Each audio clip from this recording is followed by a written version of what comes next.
Assalamualaikum warahmatullahi wabarakatuh. Perkenalkan, nama saya Mutiarisani Irwan dari Prodi Administrasi Kesehatan Fakultas Ilmu Kesehatan Universitas Muhammadiyah Sedayan Rapang dan NIM 09105812222065. Di video kali ini saya akan membahas salah satu contoh hasil karya monumental umat Islam dalam ipteks, yaitu kitab Al-Taisir fi Al-Mudawat wa Al-Tadbir. Kitab Al-Taisir fi Al-Mudawat wa Al-Tadbir ini merupakan sebuah terobosan dalam praktek medis. Buku ini menggabungkan pengalaman klinis dengan pengetahuan teoritis yang diwarisi dari para cendekiawan Yunani klasik serta pengetahuan dari Timur. Kitab ini berisi panduan komprehensif yang membahas tentang berbagai penyakit, terapi yang diperlukan, serta aspek diet yang harus diikuti untuk berbagai kondisi kesehatan. Kemudian kitab Al-Taisir fi Al-Mudawat wa Al-Tadbir atau buku penyederhanaan mengenai terapi dan diet merupakan hasil karya monumental yang ditulis oleh Ibnu Sur yang dikenal di barat sebagai Avensor. Ibnu Sur adalah seorang dokter, ahli bedah dan cendekiawan dari Andalusia pada periode keemasan Islam, yaitu sekitar abad ke-12. Dia dianggap sebagai salah satu tokoh medis yang paling berpengaruh sebelum masa Renaissance Eropa. Dalam kitab Al-Taisir fi Al-Mudawat wa Al-Tadbir ini terdapat beberapa pokok bahasan utama yang dibahas. Yang pertama yaitu prinsip-prinsip pengobatan. Buku ini menjelaskan prinsip-prinsip dasar dalam pengobatan, termasuk diagnosa penyakit dan penggunaan obat-obatan. Ibnu Sur menguraikan berbagai metode pengobatan yang dapat digunakan dalam praktek medis. Kemudian yang kedua yaitu penyakit dan gejalanya. Ibnu Sur menggambarkan berbagai jenis penyakit beserta gejala-gejala yang terkait. Dia memberikan penjelasan mendalam tentang ciri-ciri klinis penyakit tertentu agar dapat membantu dalam diagnosis yang tepat. Kemudian yang ketiga yaitu pengobatan tradisional dan ramuan herbal.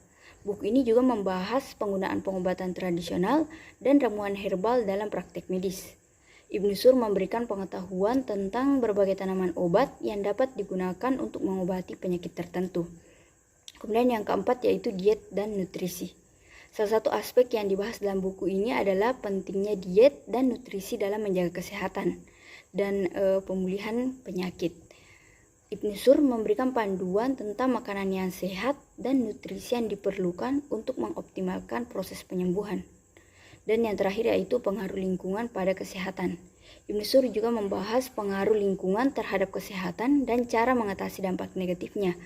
Dia memberikan panduan tentang bagaimana mencegah penyakit yang disebabkan oleh faktor lingkungan dan menjaga kesehatan secara keseluruhan.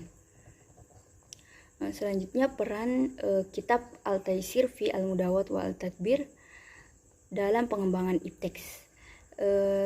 Kitab Al-Taisir fi Al-Mudawat wa Al-Tadbir ini memiliki peran signifikan dalam pengembangan ilmu pengetahuan dan teknologi, khususnya dalam bidang kedokteran, seperti pengembangan ilmu bedah, di mana Ibnu Sur memperkenalkan teknik bedah yang inovatif, termasuk prosedur bedah traketomi yang aman, yang merupakan kontribusi penting untuk ilmu bedah. Ibnu Sur dalam buku ini menekankan pentingnya diseksi dalam memahami anatomi manusia, mendorong peningkatan pengetahuan anatomis yang akurat yang sangat penting untuk kemajuan bedah. Kemudian yang kedua yaitu pengobatan berbasis bukti. Ibnu Sur adalah salah satu dari dokter pertama yang menganjurkan penggunaan pengobatan berbasis bukti. Dia menekankan pentingnya observasi dan dokumentasi kasus secara rinci untuk meningkatkan akurasi diagnosa dan efektivitas terapi. Pendekatan ini sangat berpengaruh dalam pengembangan metode ilmiah dalam kedokteran. Yang ketiga yaitu integrasi pengetahuan medis. Kitab Al-Taisir menjadi jembatan yang mengintegrasikan pengetahuan medis dari berbagai tradisi, termasuk pengaruh Yunani, Romawi, dan Persia.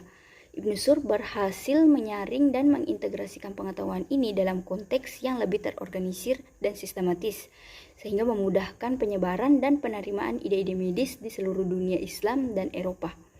Kemudian yang keempat yaitu edukasi medis. Karya ini digunakan sebagai teks standar dalam pendidikan medis di banyak universitas di dunia Islam dan Eropa selama abad pertengahan. Dengan demikian, Al-Taisir fi Al-Mudawat wa Al-Tadbir ini tidak hanya memajukan ilmu kedokteran, tetapi juga mendorong pendekatannya lebih sistematis dan ilmiah dalam praktik medis, di mana buku ini berkontribusi pada fondasi untuk ilmu kedokteran modern dan menetapkan standar yang lebih tinggi untuk penelitian dan praktik kedokteran. Sekian presentasi dari saya, lebih dan kurangnya mohon dimaafkan. Billahi fi sabilillah, fastabiqul khairat. Wassalamualaikum warahmatullahi wabarakatuh.